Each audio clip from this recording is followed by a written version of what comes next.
Hello students, welcome to topic touch. इस video में हम एक आर्टिकल पढ़ेंगे। ये है क्लास 12th के लिए।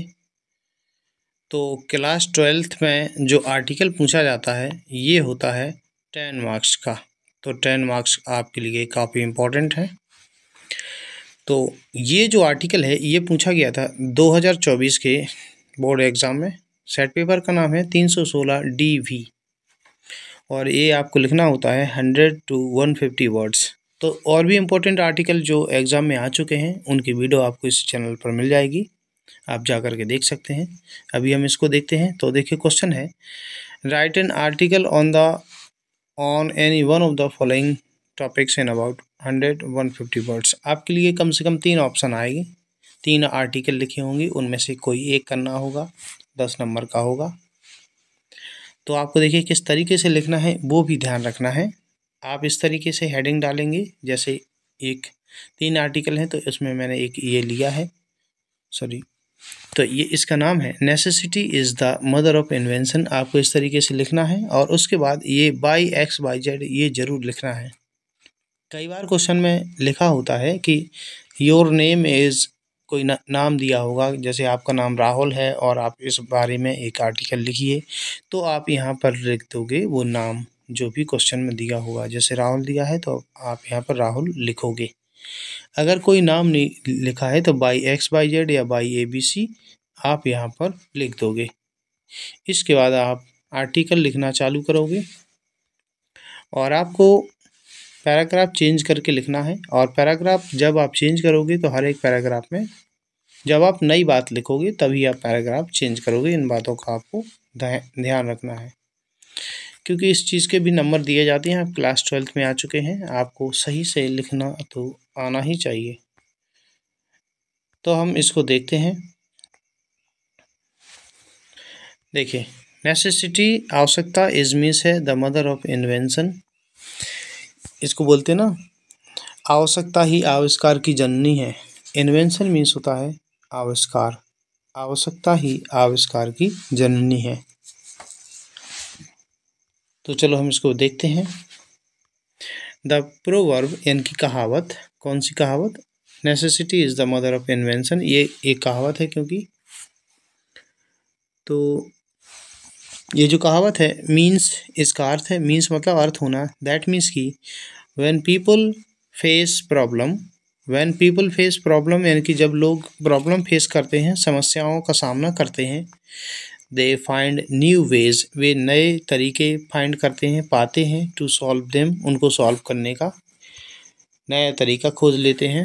ह्यूमन बीइंग्स यानी कि जो मानव हैं, मानव हैव ऑलवेज इन्वेंटेड, मानव ने हमेशा ही इन्वेंटेड मतलब आविष्कार किया है, थिंग्स चीज़ों का, to make life easier, life को ईजियर बनाने के लिए, लाइफ को अधिक आसान बनाने के लिए। जो मैन है, ह्यूमन बीइंग है, उसने हमेशा ही चीज़ों का आविष्कार किया है। फॉर एग्ज़ाम्पल, तो उदाहरण के लिए इन एंशियंट टाइम, प्राचीन समय में, पीपल नीडेड, लोगों को ज़रूरत होती थी, to travel faster, fast travel करने के लिए ज़रूरत होती थी, सो ताकि, इसलिए दे इन्वेंटेड, उन्होंने इन्वेंटेड मतलब आविष्कार किया, द व्हील, व्हील का पहिए का, पुराने समय में ही पहिए का आविष्कार हो गया था।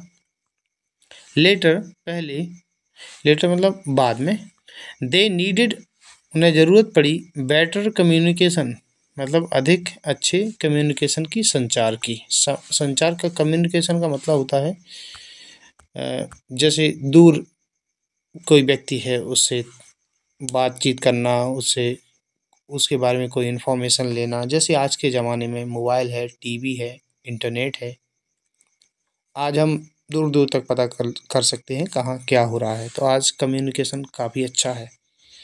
तो फिर बेटर कम्युनिकेशन की ज़रूरत पड़ी, which led to the invention, which मतलब जो, लेड ले गया, टू द इन्वेंशन आविष्कार की तरफ, ऑफ द टेलीफोन, इससे क्या हुआ, टेलीफोन का आविष्कार हुआ।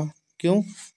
क्योंकि कम्युनिकेशन की ज़रूरत पड़ी। तो देखिए, नेसेसिटी हुई तो इन्वेंशन हो गया टेलीफोन का। एंड द इंटरनेट भी बन गया। इन मॉडर्न टाइम, आधुनिक समय में मेडिकल एडवांसमेंट मतलब मेडिकल की जो तरक्की है, एडवांसमेंट तरक्की हो गई, उससे हेल्प मिलती है सेव लाइफ जीवनों को सेव करने में, बचाने में, बिकॉज ऑफ के कारण द नीड ज़रूरत और बेटर हेल्थ केयर, अधिक अच्छे हेल्थ केयर के लिए, हेल्थ केयर मतलब स्वास्थ्य की देखभाल की ज़रूरत के कारण क्या हुआ कि नए नए मेडिकल एडवांसमेंट हो चुके हैं। When there is a need, जब ज़रूरत होती है, people use their creativity, लोग अपनी क्रिएटिविटी का मतलब होता है क्रियाकलाप, कोई नई चीज़ बनाने की जो एक क्षमता होती है, क्रिएटिविटी कहते हैं, टू फाइंड सॉल्यूशन। तो जो लोग होते हैं, देखिए इसका अर्थ हम फिर से देखते हैं। When there is a need, जब ज़रूरत होती है, पीपल यूज़ देयर क्रिएटिविटी, लोग अपनी क्रिएटिविटी का यूज़ करते हैं, उपयोग करते हैं, टू फाइंड सॉल्यूशन फाइंड करने के लिए, उसका हल निकालने के लिए। दिस इज़ वाई, इसीलिए ही न्यू टेक्नोलॉजी, नई प्रौद्योगिकी एंड डिस्कवरीज और खोजें कीप हैपनिंग, होती रहती हैं। विदाउट चैलेंजिंग, बिना विदाउट चैलेंजेस, बिना चैलेंज के, there would be no progress, तो अगर चैलेंज नहीं होगा तो there would be no progress, कोई प्रोग्रेस नहीं होगी, कोई उन्नति नहीं होगी। इन एवरीडे लाइफ मतलब रोजाना के जीवन में, टू मिस भी वी इन्वेंट, हम आविष्कार करते हैं, स्मॉल थिंग्स, छोटी चीज़ों का, टू मेक टास्क ईजर, कामों को आसान बनाने के लिए, वेदर चाहे it is a new recipe, चाहे कोई नई रेसिपी हो, और अ स्मार्टर वे, या कोई स्मार्ट तरीका हो, टू वर्क, काम करने का। नेसेसिटी आवश्यकता, पुशेस अस, हमारे लिए धकेलती है, टू थिंक डिफरेंटली, अलग तरीके से सोचने के लिए मजबूर करती है। दिस प्रूव्स दैट, ये प्रूव करता है कि नेसेसिटी ट्रूली, जो नेसेसिटी ज़रूरत है, ट्रूली वास्तव में, is the mother of invention, आविष्कार की जननी है। तो इस तरीके से आप लिख सकते हैं। इसमें मैंने काफ़ी इजी सेंटेंसेस लिए हैं ताकि आप आसानी से याद कर पाओ। फिर भी आपको कोई स्पेलिंग है जो प्रॉब्लम करती है, उसको लिख लीजिए, याद कर लीजिए, ताकि आप वो स्पेलिंग याद रहेगी ना तो पूरा सेंटेंस भी आप आसानी से याद कर पाओगी। वीडियो अगर आपको हेल्पफुल लगा है, इसे लाइक करना। वीडियो देखने के लिए धन्यवाद।